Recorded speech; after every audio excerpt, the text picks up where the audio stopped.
out of Flint, Michigan. Start putting your hands together for Chris Reed.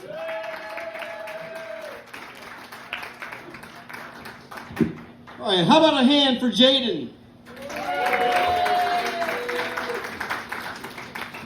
All right, so full disclosure, I'm high right now. Yeah, me too, buddy. Hey, I didn't smoke a joint or anything. I just live in Flint. It's just in the air. Hey, Flint's the only place I know where you can step out on your front porch and you can be like, there's nothing like a breath of fresh morning air.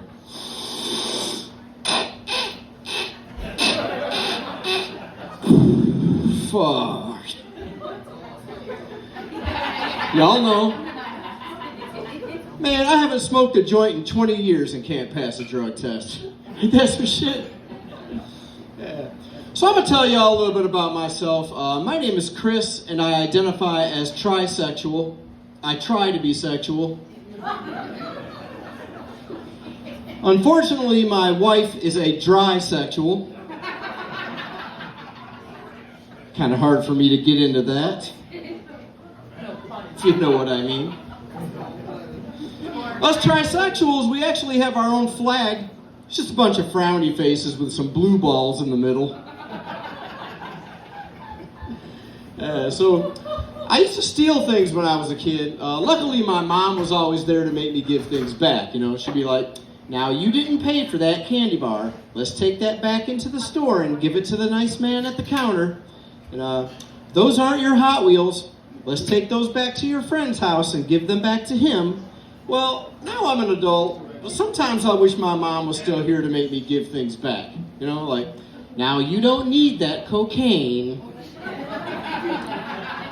Let's take that back to the nice man at the dope house. Now those crabs aren't yours. Let's go give those back to that skank at the bar. That's a cute joke, honey, but you didn't write that. Let's go give that back to the comedian you stole it from. She's a good mom. I try to be a good dad. Took my kids back to my old neighborhood to show them the places that are special to me. Yeah, I showed them the playground where I had my first kiss, the parking lot where I learned how to ride a bike, the intersection where I got my first DUI, the motel where I got my first STD. It was a little awkward. Probably should have skipped the reenactments. So I'm actually a substitute teacher. That's my day job. That always gets a laugh. It's a hard job though, man. These kids are out of control. And that's because you can't beat them anymore. You know? So I've come up with my own way to get back at the ones that piss me off. Like right before recess, I'll tell them, all right, we're about to have a little spelling test, and here's how it works.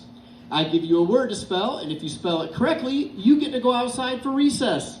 If you spell it wrong, you spend recess in the office. Let's start over here with Skylar. Skylar, spell dog. Skylar's like D-O-G. Good job, Skylar. Get in line.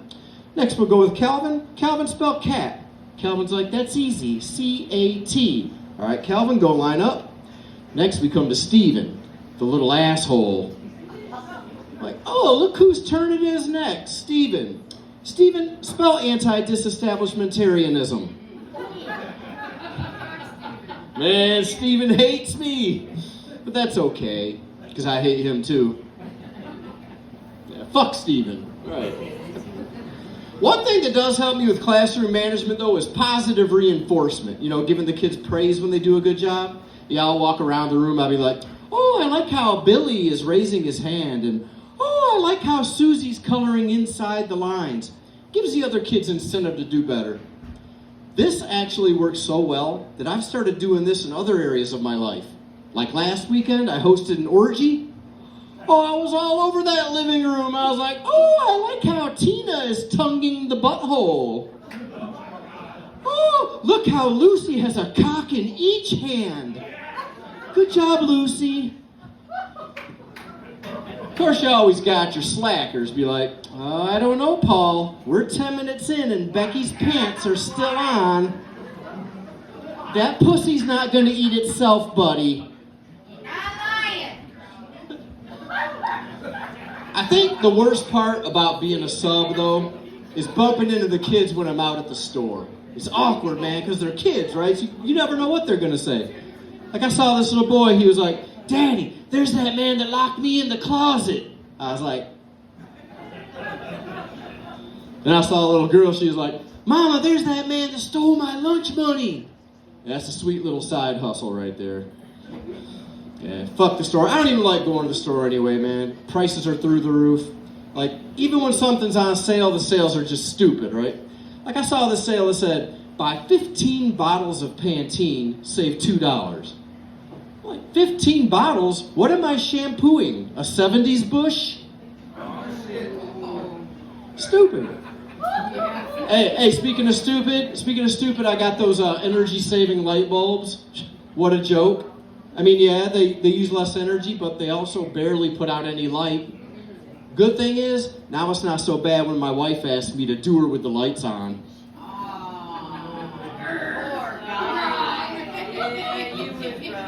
Hey, that's a joke. That's a joke. My wife's a beautiful woman. Not only is she beautiful, but she's funny, man. She's got a quick wit. Like yesterday, she rolled her eyes at me. I said, "You know, eye rolling is a microaggression." She said, "So is your penis." She's not wrong. But I have figured out a way to get more sex from my wife. It's easy, too. All I gotta do is turn on the Weather Channel. Yeah, you ever hear the way they talk about storms on there? It's crazy. It's like, "We have a massive thunderhead penetrating the east with a thick rain shaft. The trees are bent over and Virginia's getting pounded. Everything's wet. I mean, it's just soaked. And this could go all night long."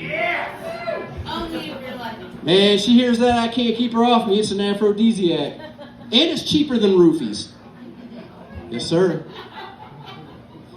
Yeah. So y'all might have noticed I have a slight limp. I was out getting my wife some flowers and I twisted my ankle.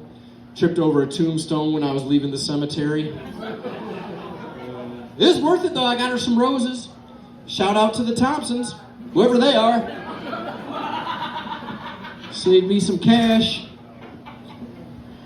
So I read that people are actually waiting longer to get married now, which I think is good. I think you can get married too young.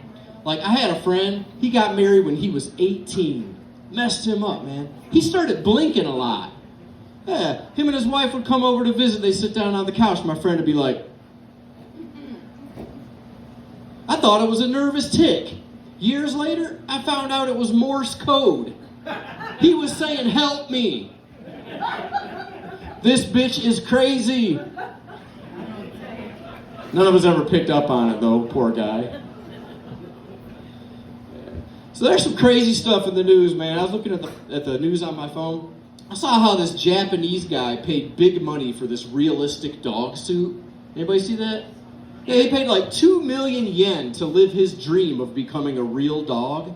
That's like 22,000 US dollars, which sounds like a lot, but I'm thinking, hell, I'd pay twice that much if I could live my dream of becoming a real man. Got any dog lovers in the house? Where my dog lovers at? Yeah, got some dog, okay. Y'all might be able to relate to this next thing. So I got a dog too. My dog does this thing. Whenever he's got to go potty, he'll turn around and sniff his own butt. Like, which is his way of telling me he needs to go out because he's full of shit, right?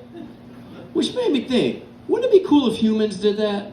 Like, that way you'd know when they were full of shit. Like, imagine this, your buddy comes up, he's like, "Yo man, loan me $20. I'll pay you back." Or how about this? "Dude, I went out to the club last night and I hooked up with 2 fine women." Hey, that's just the guys. Ladies, you know you can be full of shit too, right? Like, "Oh, that guy on Facebook? No, boy, he's just my friend." Or how about this? My favorite one of all time, ladies. "Ooh, you got the biggest one I've ever seen. Poor guy. Have to add some extra sniffs onto that one. So I have a hard time with commitment, especially when it comes to jobs. That's why I rarely stay at one job for longer than 5 or 6 minutes. Yeah, blows my mind when I hear about these people that have worked at one job their whole life. Like, I saw how this 68-year-old man worked at one burger joint for 50 years. Yeah, can you imagine the monotony? Be like, meat, cheese, pickle, lettuce. Meat, cheese, pickle, lettuce. Meat, cheese, pickle, lettuce. I'll tell you all this one quick little story before I leave. So I work with this handicap bitch, right?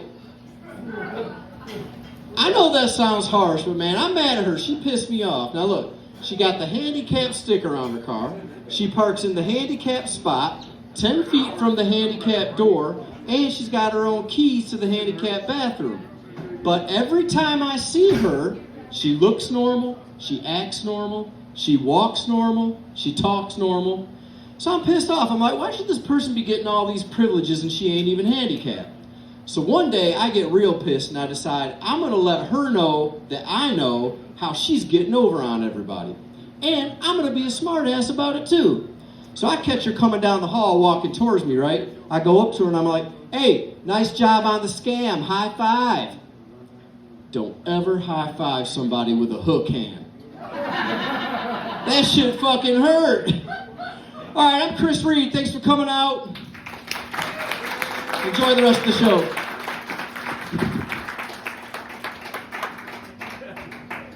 Keep it going. Oh, he hit the switch. He hit the switch. Keep it going for Chris Reed one more time.